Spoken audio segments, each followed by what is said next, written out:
Hi, welcome to Box Office Chatter. I'm Rachel. I'm Clint. And I'm Brittany. And this week we're going to be reviewing Grown Ups for you. It's a new Adam Sandler film.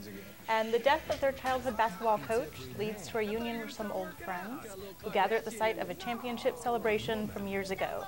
Picking up right where they left off, the buddies with their wives and children in tow discover why age does not necessarily equal maturity.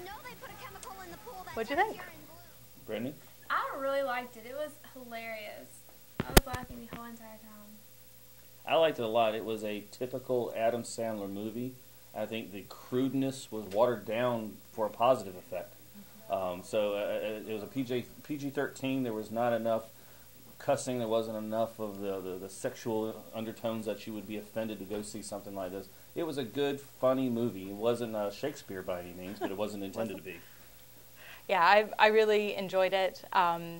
It was cute, and yet it had, like you said, the Adam Sandler that we've kind of grown to know with a little bit of the stupidity, but with also the compassion that we saw in Wedding Singer or 50 First Dates. It combined the best of what he did with The Family Man with some stupid humor. So I think that way it reaches out to a broader audience. It was, and again, the stupid humor was toned down enough that it was funny and yet entertaining all at the same time. It wasn't insulting or made you cringe at any point in the movie. And it was really funny. It had good family undertones. It had a lot of comedy. I mean, there were definitely the pratfalls and things like that you come to expect from a good comedy movie. And the best thing I thought about it for me personally was I love Saturday Night Live. And so much alumni showed up, not just the leads with Adam Sandler and Chris Rock, David Spade, Rob Schneider, but you had little cameos. Colin Quinn popped up. We haven't seen him in years. Steve Buscemi, which was hysterical to see him again. And Tim Matthews showed up, which was wonderful. So I suggest it. I think everybody will enjoy it. Maybe not everybody. I think 13 and up. Yeah, I don't know if you would go younger than that. 14 up. Brittany, did you have a favorite moment or anything that you liked out of the movie? Gosh. They were all good. That was a hard question. The swimming pool was kind of funny. You see the prelude to it in the commercials where they turn the pool water blue.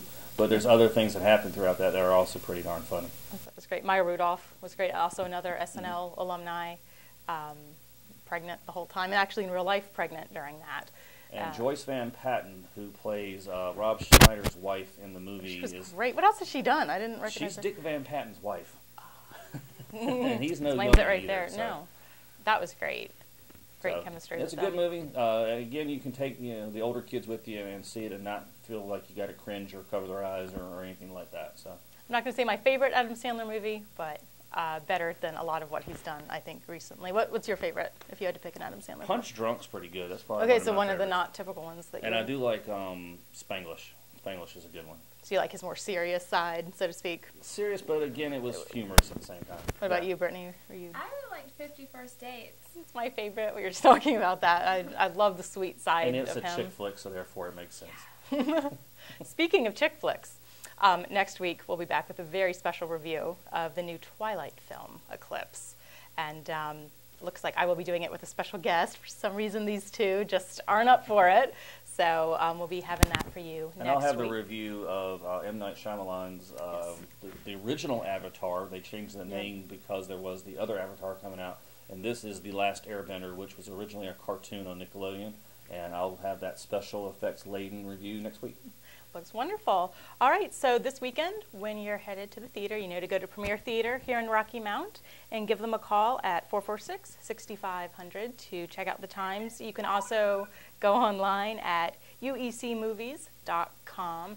And then we also want to hear from you, want to hear what you want us to review. If there's anything that you agree with or disagree with what we've said, please email us at boxofficechat.whig-TV@gmail.com, and we will incorporate your comments on the air. All right, well, that does it for us today. We hope you have a lovely 4th of July weekend, and we will see you